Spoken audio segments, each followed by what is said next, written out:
if we restart? Don't waste your life letting your love die. I'm talking about you and I, giving this one more try. I'm waiting on you. Oh, I'm waiting on you. Be my bride, honey, I'll wear that tie. I'm talking about you and I, walking down that aisle. I'm waiting on you. Oh, I'm waiting on you. And if we try our best to make it, well, I know we'll be okay. Oh, I'm waiting on you.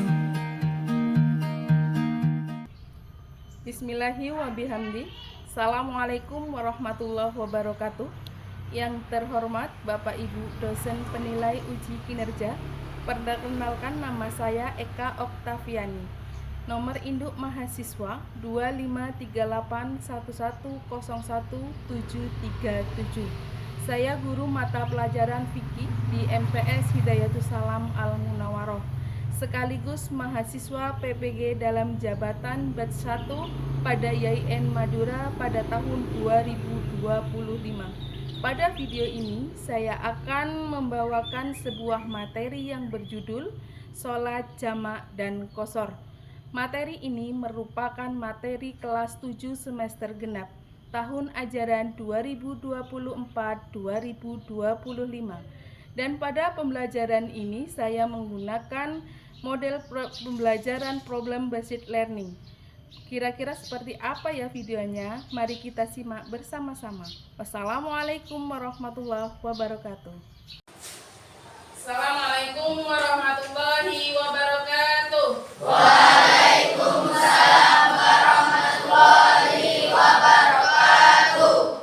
Baiklah anak-anak, sebelum kita mulai pelajaran kita, mari kita berdoa bersama agar supaya ilmu kita nantinya, ilmu kalian bermanfaat fi dini wa dunya hatal akhirah. Amin Allahumma amin. Silakan dipimpin oleh Bima.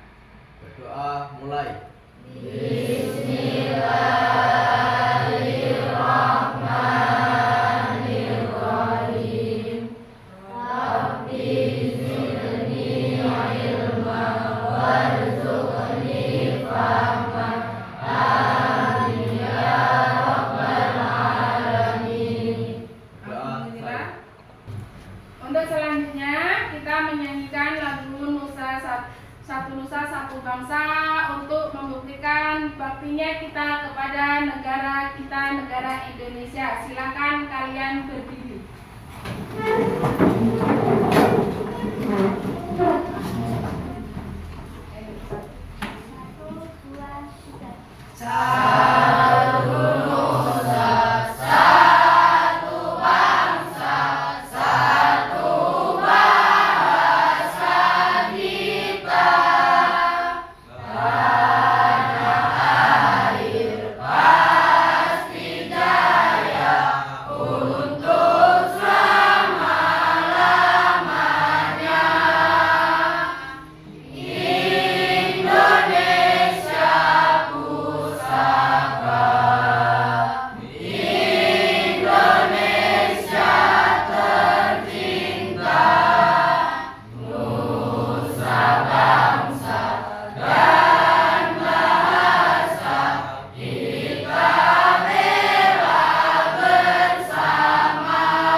Silakan duduk kembali.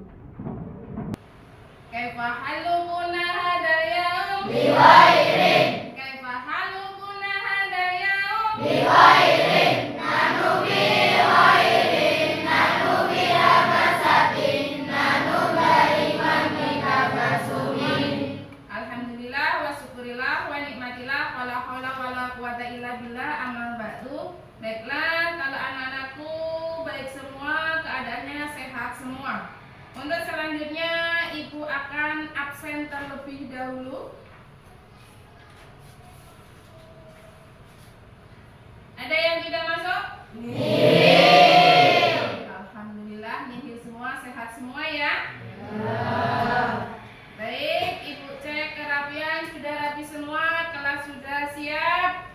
Di sini sebelum Ibu lanjutkan, cek konsentrasi dulu ya. Kita sebelum belajar harus konsentrasi. Coba dengan cara tepuk. Kalian mengikuti aba-aba Ibu. Kalau tepuk satu berarti satu kali, dua kali dan selanjutnya ya. Coba tepuk satu, tepuk dua, tepuk tiga, tepuk empat, tepuk lima. Oke, sudah siap belajar. Untuk pelajaran kemarin itu apa? Sholat Jumat. Ada yang tahu apa itu sholat Jumat? Ada Bu. Ya, apa coba? Sholat Jumat adalah sholat 2 rakaat sesudah khutbah pada waktu zuhur dan dilaksanakan pada hari Jumat. Oke, tepuk tangannya untuk teman kalian. Berarti kalau sholat Jumat sudah paham semua ya? Masih ingat semua? Kalau sudah, kita lanjutkan materi selanjutnya tentang sholat jamak dan qashar. Di sini tujuan pembelajaran menghafal pengertian syarat dan dalil sholat jamak dan qashar secara benar, menjelaskan perbedaan antara sholat jamak dan qashar secara runtut, mengidentifikasi waktu-waktu yang membolehkan sholat jamak dan qashar sesuai dalil syar'i, menganalisis kondisi-kondisi yang membolehkan seseorang melaksanakan sholat jamak dan qashar berdasarkan studi kasus. Untuk selanjutnya, kriteria ketercapaian tujuan pembelajaran. Jadi di sini siswa menyebutkan pengertian sholat jamak dan qashar dengan tepat. Siswa menjelaskan perbedaan antara sholat jamak dan qashar. Siswa menyebutkan dalil nakli tentang kebolehan jamak dan qashar. Siswa menguraikan syarat diperbolehkannya sholat jamak dan qashar. Siswa mengidentifikasi tata cara pelaksanaan sholat jamak dan qashar. Di sini ada peta konsep. Peta konsep sholat jamak dan qashar yaitu diantaranya pengertian, hukum, syarat, sholat yang boleh dilakukan, macam-macam, tata cara, dan praktek. Nah, anak-anak di sini silakan mengamati gambar yang tertera di depan. Sudah diamati? Ayo, siapa yang tahu gambar satu? Saya. Ya, Ina, silakan. Gambaran pertama yaitu menunjukkan orang-orang yang sedang melaksanakan sholat lima waktu. Oke, betul ya. Gambar yang pertama menunjukkan orang yang sedang sholat lima waktu. Oke, tepuk tangan untuk Ina. Kita lanjutkan gambar nomor 2. Ada yang tahu? Ya Bu. Oh ya, silakan. Penggunaan sholat jamak qashar bagi musafir. Iya. Apa gambar nomor 2? Penggunaan sholat jamak qashar bagi musafir. Apa itu musafir? Orang yang sedang berjalan. Oke, tepuk tangan untuk Bima. Ayo, siapa lagi yang tahu? Saya Bu. Ya, silakan. Gambar tersebut menunjukkan orang yang sedang dalam perjalanan melaksanakan sholat jamak qashar. Oke, tepuk tangan untuk Iqbal. Jadi, paham ya untuk gambar nomor 1 dan gambar nomor 2. Sekarang, setelah kalian mengamati gambar, kita lanjutkan. Pengertian sholat jamak. Di sini ada yang tahu apa itu sholat jamak? Ada yang tahu apa itu sholat jamak? Menggabungkan dasar satu. Apa? Menggabungkan dasar satu. Oke. Sholat jamak itu menggabungkan dua sholat dalam satu waktu. Jenis jamak takdim dilakukan di waktu sholat pertama. Jamak takhir dilakukan di waktu sholat kedua. Dilakukan di waktu maghrib. Kalau jamak takhirnya maghrib dengan isya dilakukan di sholat isya. Oke, syarat dalam perjalanan. Jadi orang yang bisa melaksanakan sholat jamak itu orang yang sedang dalam perjalanan ataupun musafir. Jadi di sini ada ketentuannya atau syaratnya. Jadi kalau belum memasuki syarat ini kurang lebih ukurannya 80,64 km.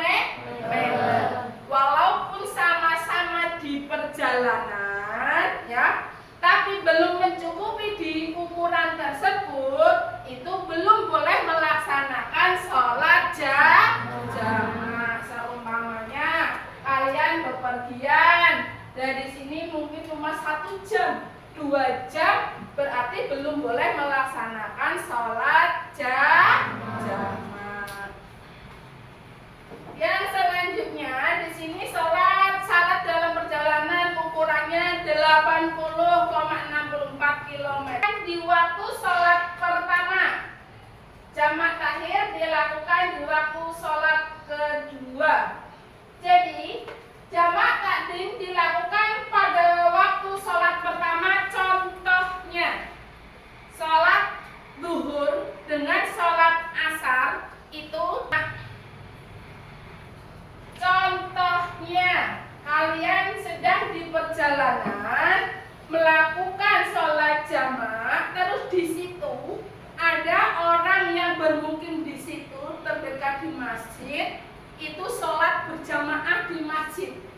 Nah, kita tidak boleh bermakmum dengan orang yang tidak dalam perjalanan. Contohnya Iqbal dengan Yogi, orang bermukim di situ, dia sedang berjamaah di masjid. Terus si Satria dengan Evinando, dia dalam musafir, seorang yang sedang dalam perjalanan. Mau ikut makmum dengan mereka berdua itu tidak boleh. Yang boleh bermakmum itu sama-sama orang dalam perjalanan. Orang yang sedang melakukan sholat jamak subuh dan maghrib. Sekarang dilanjutkan lagi. Di sini contoh skenarionya. Di sini ada contohnya. Alif berpergian dari Bandung ke Yogyakarta sejauh 530 km. Hari kedua sholat di rest area saat zuhur. Hari keempat menetap di hotel. Dapat menjamak dan mengqashar sholat selama dalam perjalanan. Berarti ketika hari keempat menetap di hotel itu tidak boleh melakukan sholat jamak dan qashar. Yang bolehnya ketika kita di perjalanan saja. Semuanya Bu, itu kan sama-sama kita di perjalanan. Cuma bedanya itu di hotel.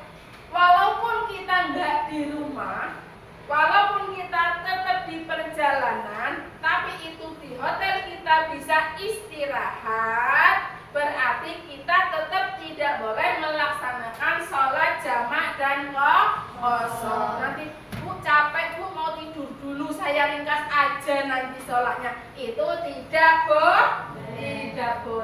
Pak Guruku berbicara, aku yang mendengarkan. Siap. Oke, masih konsentrasi semua ya.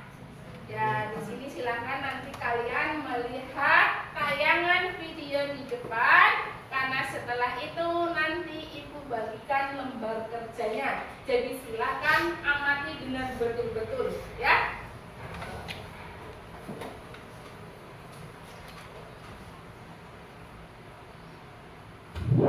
Ayo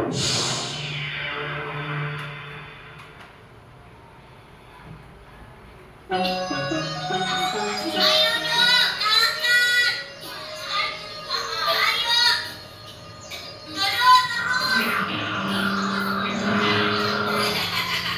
Siapa yang berani sama jagoanku?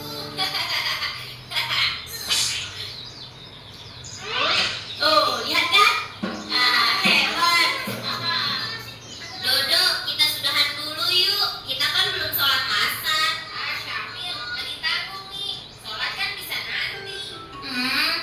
Ya sudah, aku duluan ya, Dok. Iya. Ayo, siapa lagi yang berani bertanding denganku?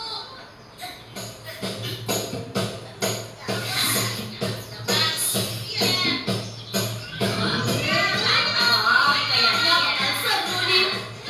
Iya, ini baru seimbang.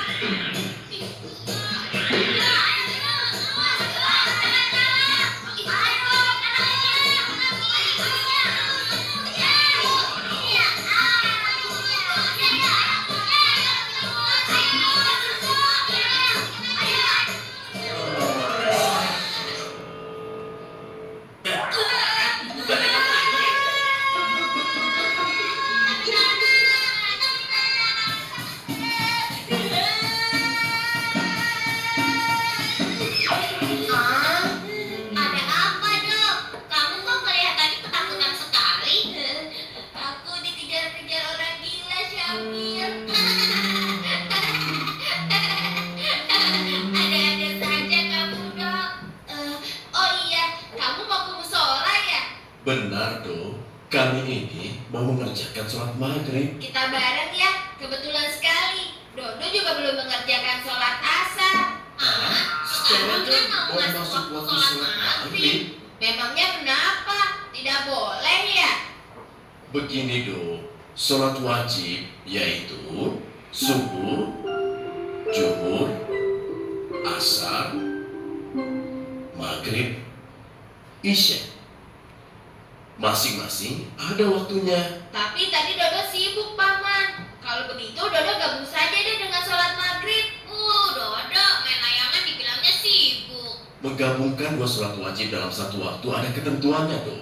Ini disebut sholat jamaah. Ketentuannya, sholat subuh tidak boleh digabung dengan sholat wajib lainnya. Sholat zuhur hanya boleh digabung dengan sholat asar. Sholat maghrib hanya boleh digabung dengan sholat isya. Tapi sholat yang digabung hanya untuk keadaan tertentu. Misalnya sedang bepergian jauh dan lama. Iya benar, bukannya malah sibuk main layang-layang seperti kamu, Dok. Oh, begitu ya. Hei gendut, tunggu aku. Wah, gawat. Dia belum menyerah rupanya. Aduh, Syamil. Dodo harus segera melanjutkan perjuangan.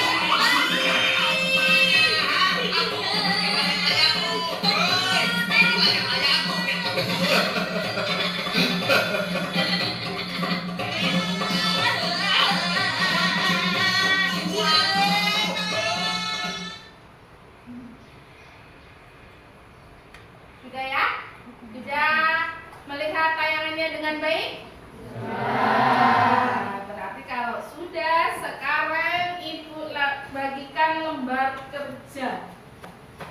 Sebelum Ibu bagikan lembar kerja, di sini Ibu bagi kelompok. Ya, bagikan kelompok. Sebelah sini kelompok 1. Paham?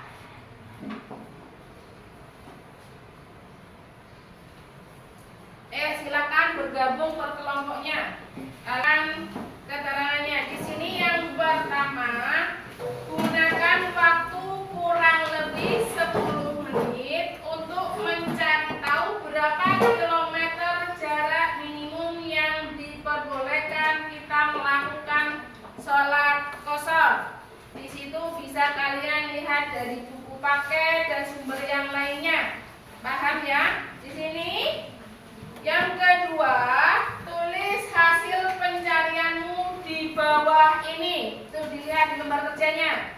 Sebelum kamu tulis, sebelum dikumpulkan, di halaman depan silakan ditulis kelompok berapa dan anggotanya berapa. Tulis namanya,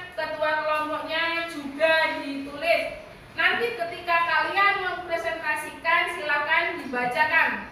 Paham ya? Terus untuk yang selanjutnya, di sini di depannya kelompok berapa, ketuanya, dan anggotanya. Kalau ada yang belum dipahami, ditanyakan. Jangan ditanyakan jawabannya ya. Perkenalkan, saya perwakilan dari kelompok 1 ingin membacakan hasil diskusi dari kelompok 1. Yang pertama yaitu jarak minimal yang memperbolehkan kosor adalah 80 km. Saya mendapatkan sumbernya dari buku cetak. Yang kedua yaitu ada diskusi lanjutan. Apakah semua perjalanan jauh memperbolehkan kosor? Jawabannya boleh, tetapi kita harus memenuhi syarat-syaratnya tersebut. Yang kedua yaitu bagaimana jika tujuan berpergian tidak jelas atau tidak penting. Jawabannya tidak boleh karena kita berpergian harus mempunyai tujuan dengan benar. Oke, udah cukup? Baik, assalamualaikum warahmatullahi wabarakatuh. Waalaikumsalam warahmatullahi wabarakatuh. Perkenalkan, kami dari kelompok 2, kami akan membicarakan hasil diskusi jawaban yang telah kami diskusikan. Jawaban dari soal pertama ialah jarak minimal yang memperbolehkan kosor adalah 82 km. Kami bersumber dari internet. Dan jawaban dari soal yang kedua ialah apakah semua perjalanan jauh memperbolehkan kosor? Jawabannya tidak. Dan jawaban yang ketiga, bagaimana jika tujuan berpergian tidak jelas atau tidak penting? Jawabannya adalah memperbolehkan, asalkan perjalanan jauh tersebut memenuhi syarat untuk bisa mengkosor salahnya, asalkan tidak maksiat. Baik, terima kasih. Oke, tepuk tangannya untuk kelompok. Pertama, jarak minimal yang memperbolehkan kosor yaitu kurang lebih sekitar 20,64 km. Saya mendapatkan sumber dari berbagai yang ada di perpustakaan. Kedua, apakah semua perjalanan jauh memperbolehkan kosor? Jawabannya tidak boleh karena syarat melakukan saat kosor itu harus berjarak sekitar kurang lebih 80,64 km. Bagaimana jika tujuan berpergian tidak jelas atau tidak penting? Jawabannya tidak boleh karena kita semua ketika berpergian harus punya tujuan yang jelas dan penting. Oke, terima kasih untuk kelompok 3. Waalaikumsalam warahmatullahi wabarakatuh. Tepuk tangan untuk kelompok 3. Hasil kerja kelompoknya. Sekarang dari kalian semua silahkan disimpulkan. Ayo, siapa yang berani menyimpulkannya? Dari satu kelas ini cukup perwakilan 1. Silakan. Ayo. Oke, silakan. Baik. Assalamualaikum warahmatullahi wabarakatuh. Waalaikumsalam warahmatullahi wabarakatuh. Saya perwakilan dari kelompok 2 ingin menyimpulkan dari semua yang telah dibicarakan. Jadi, jawaban dari soal pertama, jarak minimal yang membolehkan kosor adalah menurut kami 80,64 km. Ini bersumber saya telah melihat dari bukunya sendiri, ilmu fikih. Tapi sebenarnya jarak minimal yang memperbolehkan kosor adalah 16 farsakh. Sudah dijelaskan dalam kitab Fathul Qorib. Bismillahirrahmanirrahim. Takuna masamatuhu sitatan asyara farsakhon. Jarak minimal, jarak yang telah ditentukan perjalanan 16 farsakh adalah 81 km. Tetapi di sini 16 farsakh, sebagian ulama telah membicarakan, sebagian ulama telah berbeda pendapat. Jadi jarak jauhnya perjalanan tidak mensyaratkan. Jadi kita terserah mau milih yang mana. Ada yang mengatakan 80, ada yang mengatakan 81, ada juga yang mengatakan 82, dan ada juga yang mengatakan 89. Kita terserah kita mau milih yang mana. Tapi sebaiknya kita melihat dengan sebenarnya yang kita tahu saja. Misalnya di buku ilmu fikih ini sudah jelas dikatakan 16 farsakh. Sebagian orang berpendapat ialah 80,64 km. Terserah kalian mau pilih yang mana. Itu menurut kami, semoga membantu. Dan jawaban yang kedua, apakah semua perjalanan jauh memperbolehkan kosor? Jawabannya bisa iya, bisa tidak. Karena kenapa? Jika perjalanan jauh tersebut menyesuaikan syarat untuk bisa mengkosor sholat, maka jawabannya boleh. Tetapi jika perjalanan jauh tersebut tidak menyesuaikan syarat untuk mengkosor sholat, maka jawabannya tidak boleh. Jadi jawabannya bisa iya, bisa tidak. Dan jawaban yang ketiga, bagaimana jika tujuan berpergian tidak jelas atau tidak penting? menurut internet memperbolehkan dan ada juga yang mengatakan tidak boleh. Asalkan semua dari kutipan tersebut adalah tujuannya intinya tidak maksiat, maka memperbolehkan qashar dan memenuhi syarat jarak yang telah ditentukan. Baik, terima kasih. Oke, terima kasih, tepuk tangannya. Setelah tadi sangat bagus sekali, Iqbal mengasihkan kesimpulannya. Mungkin sudah cukup, Ibu tambahkan sedikit saja. Karena sumber dari Iqbal tadi sudah ada sumber dari internet, buku paket, dan kitab Fathul Qorib. Karena Iqbal itu santri anak pesantren, jadi sumbernya banyak. Ibu nambahi saja ya. Yang pertama itu untuk jarak tempuh, walaupun ada yang mengatakan 80, 81 dan 82, pada intinya itu di kisaran 80 km. Cuma berbeda angka 1 dan angka 2 km. Jadi nggak usah dimasalahkan, itu intinya selisihnya sedikit, intinya sama. Untuk yang kedua yaitu kita, apakah semua perjalanan jauh memperbolehkan qashar? Tentunya itu melihat ukuran jarak tempuh. Yang ketiga, bagaimana jika tujuan bepergian tidak jelas atau tidak penting? Enak saja, kalau nggak jelas nggak penting ya nggak usah pergi. Kalau kita bepergian tidak jelas tidak penting, terus tapi waktu dan jarak tempuhnya itu memungkinkan, bisa boleh untuk sholat jamaah. Tapi kalau bepergian itu untuk kemaksiatan, semua bepergian apa saja yang untuk kemaksiatan itu tidak boleh. Paham ya? Sudah paham?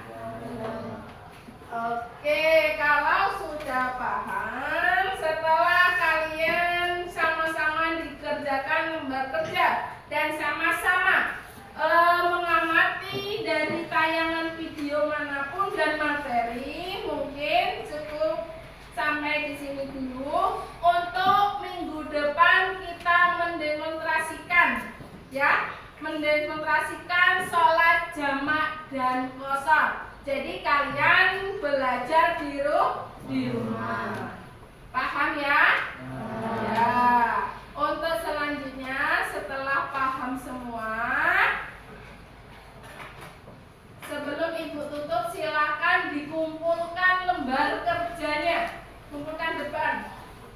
Ayo, kelompoknya silakan dikumpulkan terlebih dahulu karena mau Ibu ambil penilaiannya. Silakan.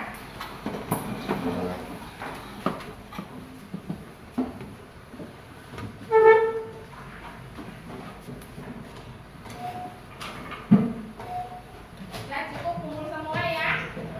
Ya, sebelum Ibu tutup, silakan kalian membaca doa penutup terlebih dahulu, membaca hamdalah bersama.